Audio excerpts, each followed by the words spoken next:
Ողջույն։ Ներկայացվում է Ջոմո Քվամե Սունդարամի հոդվածի թարգմանությունը, որը 2026 թվականի ապրիլի 2-ին հրապարակվել է Monthly Review կայքում և վերնագրված է «Իրանի պատերազմը սպառնում է համաշխարհային պարենային ճգնաժամին»։ Ինչպես գիտեք, արդեն ընթացքի մեջ է Իրան-ԱՄՆ-Իսրայել պատերազմը, և որոշ վերլուծաբաններ չեն բացառում, որ այն կարող է ավելի սրվել ու տարածվել։ Հենց այս համատեքստում է հեղինակը քննարկում Հորմուզի նեղուցի մասնակի փակման հետևանքները ոչ միայն վառելիքի գների, այլև պարենի և պարարարտանյութերի մատակարարման խաթարման տեսանկյունից, ընդգծելով, որ սպառնալիքը կարող է աղետալի լինել ամբողջ աշխարհում միլիարդավոր մարդկանց համար։ Այս թարգմանության արտահայտված գնահատականներն ու ձևակերպումները պարտադիր չէ, որ արտացոլեն շահումյան կազմակերպության տեսակետները։ Իրանի պատերազմը սպառնում է համաշխարհային պարենային ճգնաժամին։ Հեղինակ Ջոմո Քվամե Սունդարամ, հրապարակված ապրիլի 2, 2026։ Չնայած Իրանի կողմից Հորմուզի նեղուցով անցման սահմանափակումների լուսաբանումը կենտրոնանում է վառելիքի գների վրա, մասնակի փակումը խաթարում է նաև պարարարտանյութերի և այլ կարևոր մատակարարումները, վտանգելով աղետ ամբողջ աշխարհում միլիարդավոր մարդկանց համար։ Հորմուզի խցանման կետը։ Պատերազմի սկսվելուց վեր նախկինում ամեն օր Հորմուզի նեղուցով անցնող մոտ 100 նավերից միայն մի քանիսն են դեռևս դա անում։ Հորմուզը ոչ միայն նավագնացության ուղու վրա գտնվող խցանման կետ է նավթի և գազի համար, այն ռազմավարական նշանակություն ունի պարարարտանյութերի, հելիումի և այլ էներգատար արտահանումների, ինչպես նաև տարածաշրջանի համար սննդի և այլ ներկրումների համար։ Էներգիայի բարձր ծախսերը ազդում են տրանսպորտի և գյուղատնտեսական պահանջների մեծ մասի վրա, ինչպիսիք են հողի մշակումն ու բերքահավաքը, ինչպես նաև պարարարտանյութերի մատակարարումները։ Պատերազմները, հատկապես ձգձգվողները, ունենում են երկարատև հետևանքներ, այդ թվում ագրոպարենային համակարգերի վրա։ Առանց ավելի վաղ կատարված ներդրումների այլուր արտադրանքը հեշտությամբ չի կարող ավելացվել։ Պարարտանյութերի մատակարարման այլընտրանքային աղբյուրները հեշտությամբ հասանելի չեն, հատկապես հաշվի առնելով, որ ագրոէկոլոգիական տարբերակները հազվադեպ են լրջորեն հետապնդվել, չնայած իրենց ապացուցված կենսունակությանը։ Ինչպես վերականգնվող էներգիայի արտադրության դեպքում նավթի ներկրումների կարիքը նվազեցնելու համար, պարզ չէ, թե արդյոք մոտալուտ պարենային ճգնաժամը կարագացնի անհրաժեշտ և իրագործելի ագրոէկոլոգիական անցումը սննդի անվտանգության բարձրացման համար։ Խաթարված սննդի մատակարարումները։ Առաքման ուշացումները և նավահանգիստների գերբեռնվածությունը խաթարում են սննդի մատակարարումները, առևտուրը և հասանելիությունը։ Պարսից ծոցի բնակչությունը, որն ավելացել է միլիոնավոր միգրանտ աշխատողներով, կախված է դարձել սննդի ներկրումներից՝ ցորենի, բրնձի, սոյայի, շաքարի, ճարպի, մսի, կենդանիների կերի և այլ ապրանքների համար։ Շատ պետություններ վերջերս փորձել են բարելավել իրենց սննդի անվտանգությունը, ընդլայնելով ռազմավարական պաշարները, ներդրումներ կատարելով սննդի գյուղատնտեսության և մատակարարման այլընտրանքային երթուղիներում։ Նման միջոցառումները բարելավել են դիմակայունությունը, սակայն չեն կարող լուծել Պարսից ծոցի երկարատև շրջափակումը։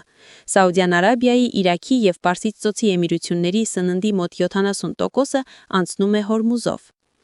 Մոտ 100 միլիոն մարդու համար խաթարված սննդի ներկրումները փոխարինելը կպահանջի ամեն օր այլ միջոցներով տարածաշրջան տեղափոխել գրեթե 100 միլիոն կիլոգրամ սնունդ։ Շրջափակման պայմաններում Պարսից ծոցի տարածաշրջանին սնունդ մատակարարելը կպահանջի աննախադեպ գործողություն, հնարավոր է վիճարկվող օդային տարածքով։ 2024 թվականին ՄԱԿ-ի պարենի համաշխարհային ծրագիրը ամեն օր մոտ 7 միլիոն կիլոգրամ սնունդ էր մատակարարում 71 երկրների 81 միլիոն մարդկանց։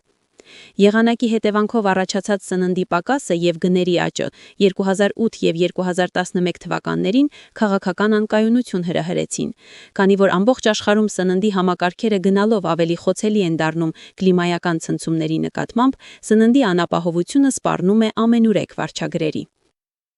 Պարարտանյութեր։ Ամբողջ աշխարհի ֆերմերներին անհրաժեշտ են պարարտանյութերի և վառելիքի կայուն մատակարարումներ։ Իրանի պատերազմը սպառնում է խաթարել այդ մատակարարումները, որոնք այդքան կարևոր են գյուղատնտեսական արտադրության համար։ Հիմնական մշակաբույսերը, ինչպիսիք են ցորենը, բրինձը և եգիպտացորենը, մեծապես հենվում են պարարտանյութերի վրա։ Իրանը, Կատարը, Սաուդյան Արաբիան, Էմիրությունները և Բահրեյնը բոլորն էլ նավթամթերք են առաքում Հորմուզով, ներառյալ աշխարհի հեղուկ բնական գազի LNG-ի 1/5-ը։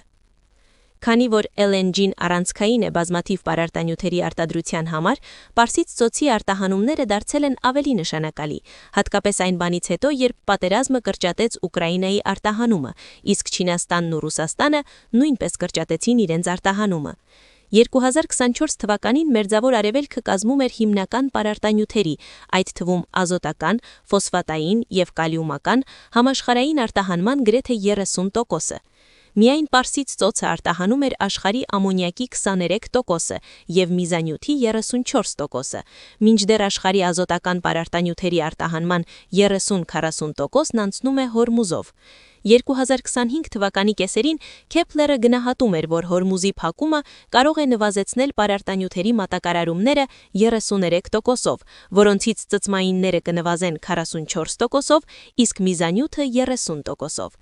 Ազոտական պարարտանյութերի կրճատված արտահանումը կվնասի սննդի խոշոր արտահանողներին, ինչպիսիք են Բրազիլիան, ԱՄՆ-ն, Թայլանդը և Հնդկաստանը, որոնք բոլորն էլ մեծապես կախված են պարարտանյութերի ներկրումից։ Սակայն պակասի ազդեցությունը կարող է հետաձգվել, մինչև ներկրված պաշարները սպառվեն։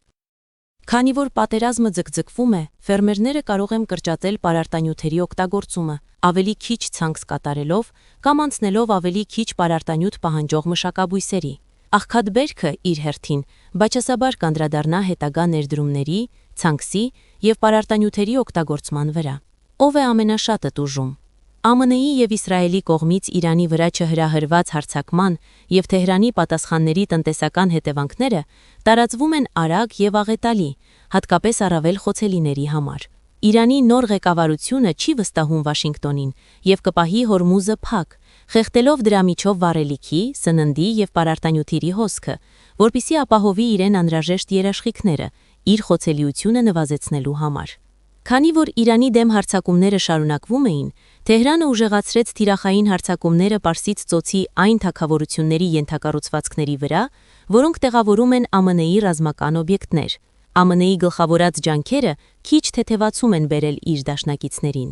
Համաշխարհային ազդեցությունը անհավասար է, ամենածանր հարվածը կրում են ամենաաղքատները։ Ասիան և Աֆրիկան ծանր հարված են կրել նավթի, գազի և պարարտանյութերի ներկրումներից մեծ կախվածության պատճառով։